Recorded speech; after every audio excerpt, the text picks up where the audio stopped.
देखिए, जनता जो है जी वोट डाल करके जी सांसद को अधिकार देती है जी प्रधानमंत्री चुनने के लिए और सांसद निधि से विकास करने के लिए। लेकिन प्रधानमंत्री चुन गए जाते हैं, प्रधानमंत्री वहां से स्कीम बना के सभी राज्यों में जीरो भेजते हैं और चलता है। लेकिन सवाल यह उठता है कि सांसद जो है, जो निधि आती है, उसका कोई नहीं जान पाता है कितनी निधि आई, कहाँ कहाँ किस कार्य पर खर्च किया गया है। बता दो आपको, पहले सांसद निधि का भी कोई नहीं जानता था, आज भी नहीं कोई जान पा रहा है कब आई कहाँ खर्च हुआ। सांसद लोग कर क्या रहे हैं, वो जो भी सरकार आती है, इस समय तो भाजपा सरकार है, योगी मोदी की योजनाओं गिरा रहे हैं। मंच पे कहीं जाएंगे तो मोदी ने ये किया, योगी ने ये किया, लेकिन कोई नहीं ये कहता है कि हमने अपने क्षेत्र के विकास के लिए क्या किया। इतना रुपया भी आया, उसका कहाँ यूज हुआ। एक सांसद को अपने संसदीय क्षेत्र का विकास करने के लिए एक साल में 5 करोड़ रुपए आता है। उस 5 करोड़ रुपए से उसको जो है अपने क्षेत्र का विकास कार्य करना होता है और विकास कार्य हो भी जाता है, कागज में होता है कि सही होता है, यह जांच का विषय है। इसकी जांच जरूर होनी चाहिए। एक ग्राम पंचायत में जब निधि जाती है तो ग्राम प्रधान की खूब जांच कराई जाती है, खूब जांच होती है, वो भी सरकारी पैसा होता है, और जो सांसद निधि होता है वो भी सरकारी पैसा होता है। लेकिन सांसद निधि की जांच कोई नहीं कराता है, ना अधिकारी कराता है, ना कोई विपक्षी दल उस पर उसके पीछे पड़ता है। इसकी वजह से इसका अंदेशा बना हुआ है कि जो सांसद निधि है, विधायक निधि का वही हाल है, ये जो निधियां है इसका बहुत दुरुपयोग हो रहा है।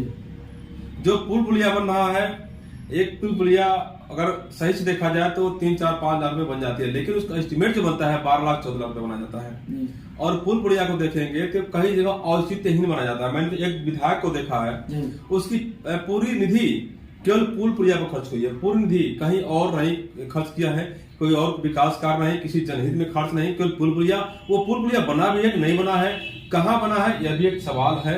लेकिन जनता ने तो आपको चुन लिया, लेकिन निधि का दुरुपयोग आप कर रहे हैं कि सदुपयोग कर रहे हैं, ये जनता भी इसके लिए जागरूक होना होगा। जब वो जाते हैं चुनाव में भी, लोकसभा चुनाव चल रहा है, अगर ये जाते हैं कोई सांसद जो पहले से है क्षेत्र जाए, उनसे पूछिए कि आपको 5 करोड़ रुपया मिला, आपने उस पैसे से मेरे गांव का या मेरे शहर का विकास क्या क्या किया है, और किसी के इलाज के लिए क्या खर्च किया है आपने, तो आपको ठीक से जवाब वो नहीं दे पाएंगे, क्योंकि वो पर्दे के पीछे रखते हैं। वो केवल और केवल सरकार की जो निधियां हैं उस पर डिपेंड रहते हैं। कोई योजना है उसकी बड़ाई करेंगे, उसकी तारीफ करेंगे, लेकिन यह नहीं बताएंगे कि मैंने इतना रुपया इस निधि से यहाँ खर्च किया है, जरूरत पड़ेगी तो और भी खर्च किया जाएगा।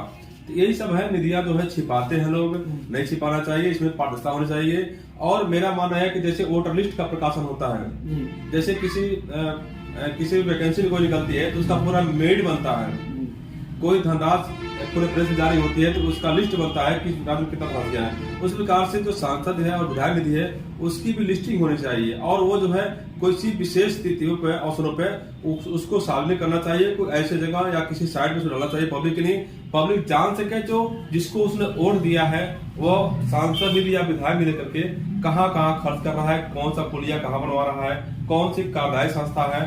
कहीं कहीं आप देखा जाए तो सांसद विधायक निधि मालामाल कैसे हो जाता है, सांसद विधायक के पास इतनी कुछ संपत्तियां कहाँ से आ जाती हैं। कहीं कहीं सवाल खड़ा होता है कि कहीं कहीं इसमें गोलमाल होता होगा तभी, क्योंकि सांसद और विधायक को बहुत सी सुविधाएं दी जाती हैं, लेकिन उसके अलावा उनको मानदेय भी मिलता है, पेंशन भी मिलता है, और सांसद और विधायक निधि भी मिलती है। लेकिन जनता जो पैसा होता है सांसद विधायक निधि, उसकी जानकारी जनता को होनी चाहिए। लोकसभा चुनाव आ रहा है, वोटरों को चाहिए कि वो उनसे पूछें कि आपने जो निधि मिला है 5 साल में कहाँ खर्च किया है, और जो आने वाले हैं, जो उम्मीदवार आ रहे हैं, कह रहे हैं कि मैं चुनाव लड़ रहा हूँ, सांसद का वोट दीजिए, उनसे पूछिए कि जो करोड़ रुपए मिलेगा आपको एक साल में, उसका आप कहाँ कहाँ सदुपयोग करेंगे।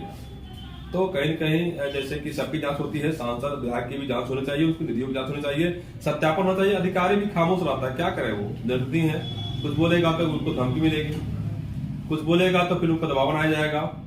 लेकिन इसकी भी व्यवस्था सरकार को करनी चाहिए, क्योंकि इसका मतलब ये नहीं है कि आपको मौका दे दिया गया, आपको वोट बना के आपको पावर दे दिया गया तो आपको नहीं कोई पूछने वाला। लोकतंत्र है, जब सत्ता पलटती है कहीं कहीं बिगुल बचता है, जांच होती है, दारी मारते। आप देखिए दिल्ली के मुख्यमंत्री जेल में, विपक्षी पार्टियों के नेता जेल में जा रहे हैं, जो सत्ता पक्ष के लोग हैं वो कहीं न कहीं उस पर दबाव बना रहे हैं, कार्रवाई हो रही है।